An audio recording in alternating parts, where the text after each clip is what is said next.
wabarakatuh. Salam sejahtera bagi kita semua.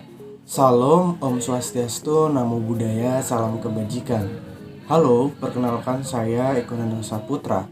Saya adalah mahasiswa penerima KIT kuliah angkatan 2022 di kampus Institut Pariwisata Trisakti. Jurusan yang saya ambil yaitu S1 Pariwisata. Pada semester ini, semester 6, saya mengikuti program magang kampus di salah satu perusahaan PCO yang ada di Indonesia. Saya ditempatkan di divisi Legal and Bidding atau biasa disebut tender. Nah, di sini saya akan menjelaskan apa itu divisi Legal and Bidding, pekerjaan apa yang saya lakukan selama magang, dan peran divisi Legal and Bidding dalam event AVOK.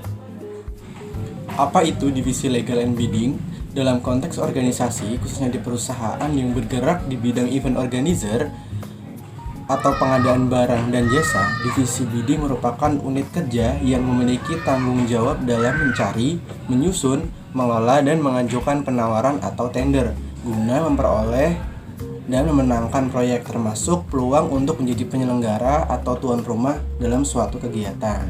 Nah, dalam hal legal itu berkaitan dengan administrasi, persyaratan, mengurusi dokumen legal perusahaan yang dibutuhkan. Saya melakukan beberapa pekerjaan, diantaranya itu mencari info lelang di website LPSE pemerintahan, kemudian membuat dokumen penawaran spesifikasi teknis dari event yang sedang dikerjakan. Kemudian juga saya mendaftar rekanan di perusahaan BUMN seperti PT PLN Nusantara Power, PT Bukit Asam, Perum Perumnas, PT Mineral Industri Indonesia, PT Perkebunan Nusantara 3, Perum Lembaga Penyelenggaraan Pelayanan Navigasi Penerbangan Indonesia, Perum Jasa Tirta 1, Perum Perikanan Indonesia, PT Raja Wali Nusantara Indonesia, PT Jaminan Kredit Indonesia, serta perusahaan BUMN lainnya. Kemudian saya juga mendaftar rekanan di berbagai asosiasi yang ada di Indonesia. Sebelum kita membahas peran divisi bidding dalam event AVOK, sebenarnya kita tahu dulu nih apa itu AVOK.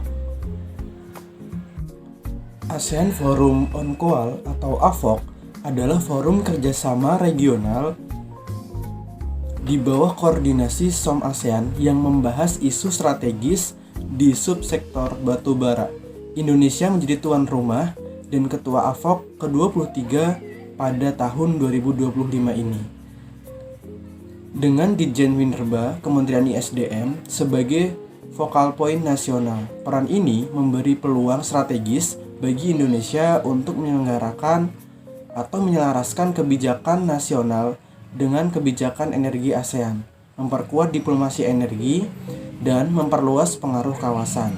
Dalam rangka pelaksanaan AVOK ke-23, Ditjen Minerba bertanggung jawab mengkoordinasikan laporan kerja sama lintas negara dan menjadi tuan rumah pertemuan senior ofisial yang juga tercantum dalam rancangan kerja tahun anggaran 2025. Secara garis besar, peran divisi Legal and Bidding dalam event AVOK itu ada dua. Yang pertama yaitu pre-event atau sebelum event, dan yang kedua adalah post-event atau setelah event. Dan ini berlaku juga untuk peran-peran divisi Legal and Bidding di event-event yang lain. Jadi secara umum ada dua peran.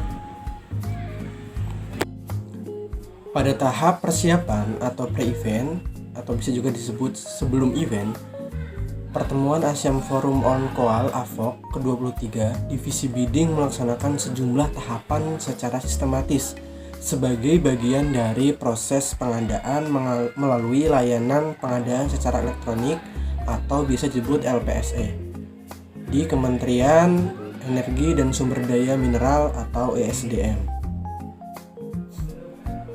Proses dimulai dengan menelusuri informasi terkait kegiatan atau proyek yang diumumkan melalui situs resmi LPSE Kementerian ESDM.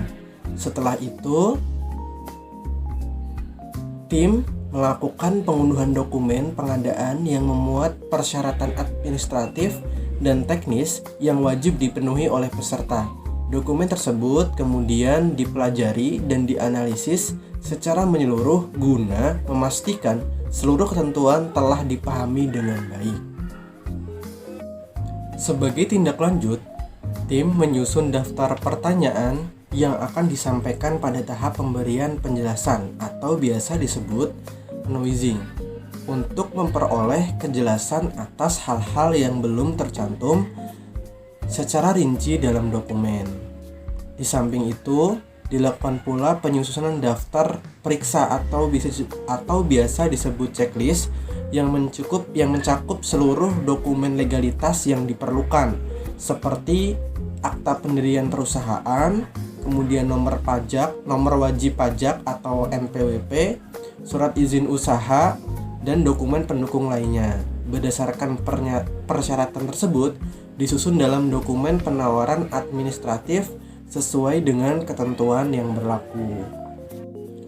Tahap selanjutnya mencakup penyusunan dokumen penawaran teknis yang merinci rencana kerja, metode pelaksanaan, serta kesesuaian teknis lainnya berdasarkan ruang lingkup pekerjaan. Selain itu, tim juga menyusun dokumen penawaran harga atau Bill of Quantity secara rinci dan terstruktur agar mencerminkan nilai penawaran yang kompetitif dan proporsional. Seluruh dokumen yang telah disusun kemudian diserahkan dalam bentuk fisik kepada pihak Kementerian SDM pada tahap pembuktian kualifikasi sebagai bentuk verifikasi keabsahan dan kesesuaian dokumen dengan persyaratan yang ditetapkan dalam proses pengadaan. Yang selanjutnya adalah tahap post-event. Setelah event selesai diselenggarakan, divisi bidding melakukan penyerahan terkait laporan lengkap pelaksanaan acara kepada panitia sebagai bentuk pertanggungjawaban atas seluruh rangkaian kegiatan yang telah dilakukan.